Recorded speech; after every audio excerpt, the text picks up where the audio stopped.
क्या सिर्फ पैसे ज्यादा हो जाएं, संपत्ति बन जाए, इसलिए किसी की नरबली दी जा सकती है? आर्थिक तौर से संपन्नता आ जाए, इसके लिए क्या किसी का गला काटा जा सकता है? और वो भी क्रूर तरीके से। ऐसा हुआ है, और करने वाले अगर डॉक्टर हों तो ऐसे में आप क्या कहेंगे? बड़ी खबर है केरल से। नमस्ते, मैं राशिद। Big breaking. केरल में अंधविश्वास के चलते बलि ले ली गई।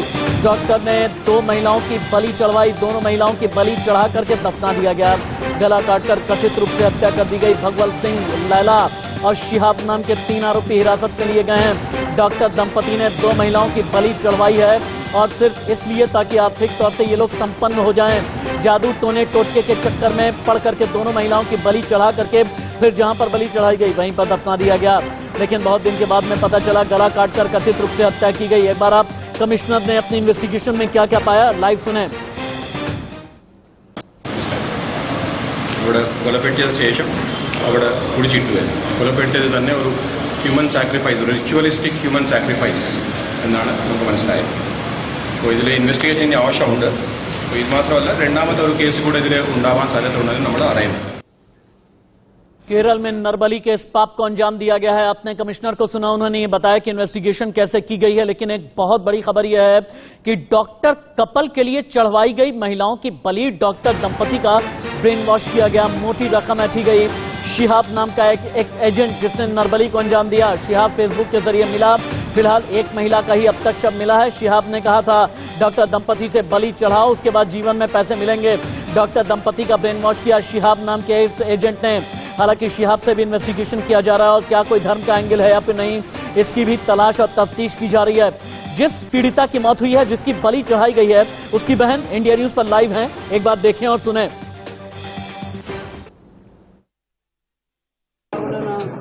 വീട്ടെടുത്ത് പോയി നോക്കിയപ്പോൾ വീട്ടിൽ ആളില്ല. അത് കഴിഞ്ഞിട്ട് എല്ലാ സ്ഥലത്തിലും നോക്കി കിട്ടിയില്ല. അത് കഴിഞ്ഞിട്ട് ചൊവ്വാഴ്ച വൈകുന്നേരം പോയി ഞാൻ പരാതി കൊടുത്തു.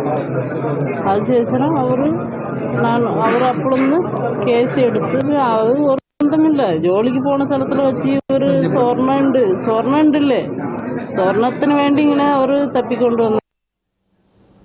जो दर्शक अभी इंडिया न्यूज के साथ में ट्यून इन हुए हैं, उनकी जानकारी के लिए बता दें, हिंदुस्तान को दहला देने वाला वाकया केरल से सामने आया है। केरल के लंथुर गांव से दिल दहला देने वाली घटना सामने आई। एक डॉक्टर कपल ने अंधविश्वास के चक्कर में 2 निर्दोष महिलाओं की बलि चढ़ा दी। दोनों महिलाओं के जून और सितंबर में लापता होने की खबर मिली थी। पुलिस को उनके लापता मामलों की जांच में मानव बलि के बारे में पता चला। इस मामले में तीनों आरोपियों को अदालत में पेश किया गया, गिरफ्तार करके फिर अदालत में पेश किया गया। बीजेपी के केरल इकाई ने 2 महिलाओं की हत्या में भारतीय कम्युनिस्ट पार्टी सीपीएम पर भी निशाना साधा। यह अगली ब्रेकिंग है, इसे फ्लैश किया जाए। बीजेपी का आरोप है कि हत्या का मुख्य आरोपी भगवत सिंह के सीपीआईएम से संबंध है। केंद्रीय विदेश राज्य मंत्री वी मुरलीधरन ने केरल पुलिस की कार्रवाई पर सवाल उठाया है, और ये कहा है कि पुलिस वालों ने लापरवाही की है। और विदेश राज्य मंत्री ने कहा कि सीपीएम सदस्य की भागीदारी की वजह से मामले को दबाने की बार-बार कोशिश की गई है। यानी नरबली का मामला भारतीय जनता पार्टी बनाम लेफ्ट हो गया है। सीपीएम पर आरोप लगाया भारतीय जनता पार्टी ने। बीजेपी के नेता मनजिंदर सिंह सिरसा इंडिया न्यूज पर लाइव हैं, सुने। केरला के सीपीआईएम के एक कार्यकर्ता ने जिस तरीके 2 औरतें पद्मा और रोसलिन का मानव बलि देकर कत्लेआम किया, इतना बेरहमी से उनका कत्लेआम किया गया, और ये भगवंत जो अपने आप को सीपीआईएम का कार्यकर्ता बताता है, इसके साथी जो इसके साथ थे इसका कुक्रम के अंदर, इतना बड़ा पाप करने पे आज भी केरला में सरकार मौन बैठी है।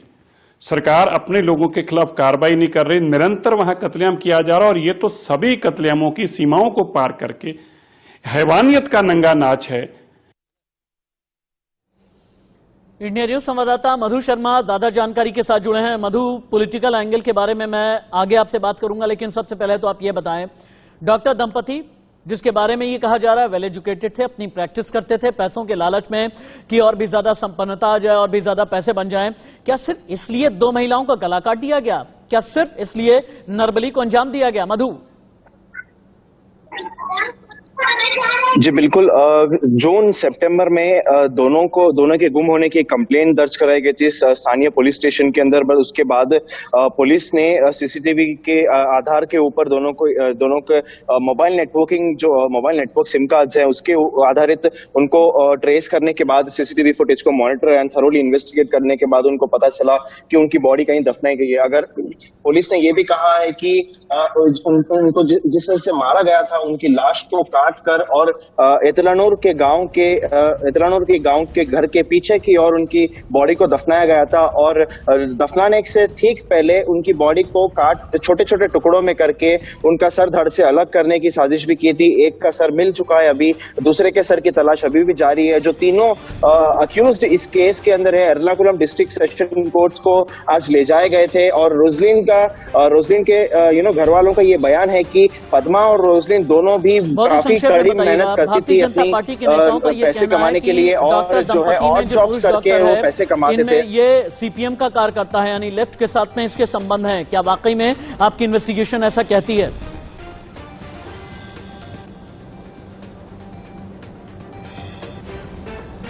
मधु आप सुन पा रहे हैं मुझे? जी देखिए, हाँ बोले, आपकी आवाज आ रही है, बोले। महती उसके पास अभी पॉलिटिकल टर्न ले चुका है कि वहां के लोकल पॉलिटिशियंस का ये कहना है कि इनका जो है केरला की जो सीपीएम गवर्नमेंट है वो केस को दबा रही है। बट अगर हम पुलिस की तहकीकात देखी जाए, कोच्चि के पुलिस कमिश्नर है नागराजू, उन्होंने ये कहा है कि उनको रिचुअलिस्टिक और ह्यूमन सैक्रिफाइस के तहत किया गया था।